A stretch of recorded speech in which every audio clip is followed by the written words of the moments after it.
everybody, this is the Wikstrand. So sometimes stuff happens at the box office that has very nice ramifications.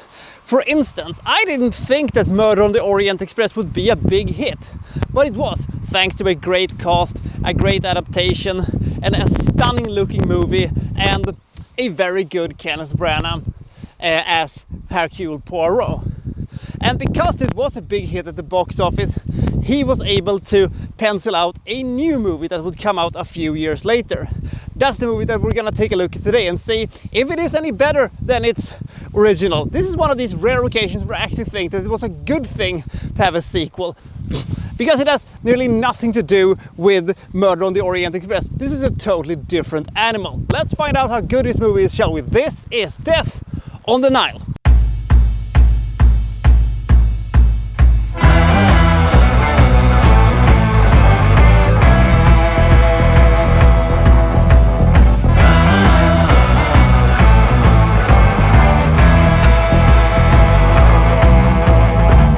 So Hercule Poirot is in Egypt on vacation, but he gets sort of entangled in this sort of messy love story where a newlywed, very rich woman played by Gal Gadot and her husband is, trying to enjoy themselves, having, just getting married. But he's sort of haunted by a very persuasive, jealous ex-girlfriend who keeps showing up, and they decide to, celebrate the wedding and also get away from the clingy ex by, taking this Nile cruise. And Poirot is one of the people who is invited to come along. And after, a short while, a murder happens, and Poirot is now have to figure out who has done it and why.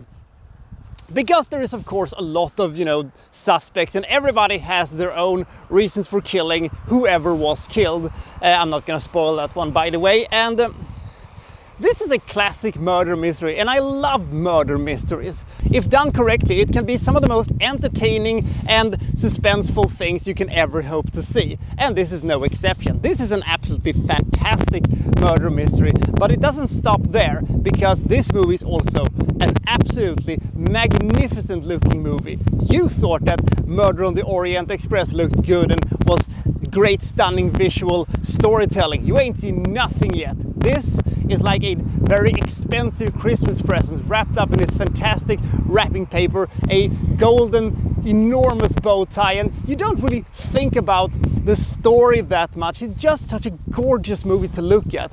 And we have a bunch of very good actors putting on a couple of very good performances, nothing out of the ordinary. Kenneth Branagh is very good as Poirot, and we have Annette Bening, and Gal Gadot is pretty good, and Russell Brand is pretty good, and Letitia Wright is pretty good, and nobody fucks up in this movie. And we have a bunch of very interesting and likable characters, and we got to follow along, when Poirot is deducting his thing and getting clues and trying to figure out why this has happened and stuff like that.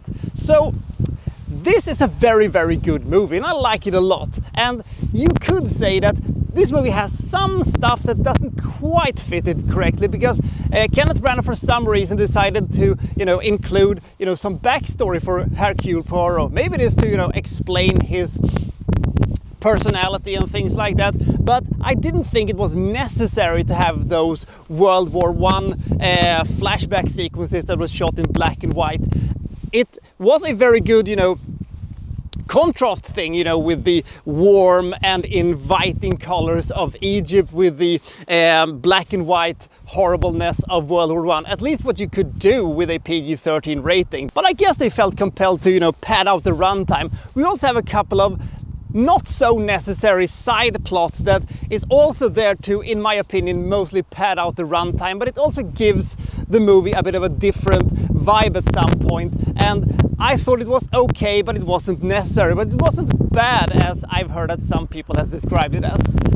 It is a very entertaining, it's a fast-paced and very well-made murder mystery, and if that feels like that is your bag, I think you will like this movie a lot. Is it better than Murder on the Orient Express? I don't know. It is even more gorgeous and stunning looking than Murder on the Orient Express, and maybe it is just a little bit better, but the star power of that movie cannot quite match this one.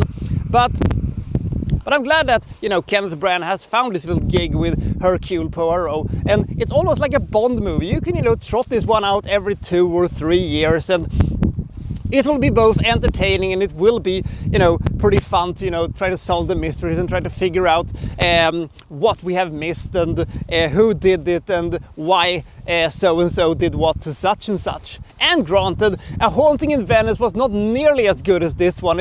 It hadn't, you know, the luscious, fantastic look that, you know, this movie had, but A Haunting in Venice was a totally different animal than this one, which also was a totally different animal than, you know, Murder on the Orient Express. But of the three, I think this is the best one, and A Haunting in Venice is most definitely the weakest of the three, but it was still a pretty good movie. Now, something that people sometimes have a problem with when it comes to movies about Hercule Poirot is Hercule Poirot himself, because he has his quirks and he has his big ego, and he can sometimes be a hard character to like, but at least he has a character, and at least he isn't as insufferable as he is in some of the books.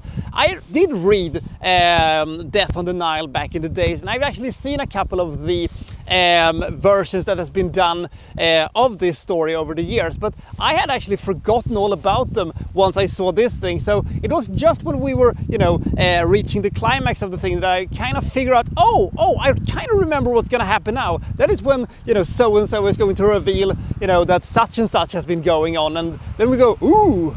Even though it was so long ago that I cannot quite remember if this is a good adaptation or not, but as I remembered it, I think this was a very good adaptation. This is a very well-made movie, and maybe it isn't quite as good as, you know, the Knives Out movies or something like that, but it is still a very fun, very entertaining, very well played and very well made murder mystery. And if that is your thing, you're going to absolutely love this movie, I think. Even though this movie has some unnecessary side plots and it has some, you know, things that I didn't quite think, you know, benefited the story, I still think that this is a very entertaining and it is a very fast-paced murder mystery, and I give Death on the Nile 80 points. It's a gorgeous looking movie with some big stars, some likable characters and a good mystery. What else do you want? So which one is your favorite? Comment below and I'll see you next time from, well, so-and-so reviewing, well, such and such. Thank you for watching. Thank you very much.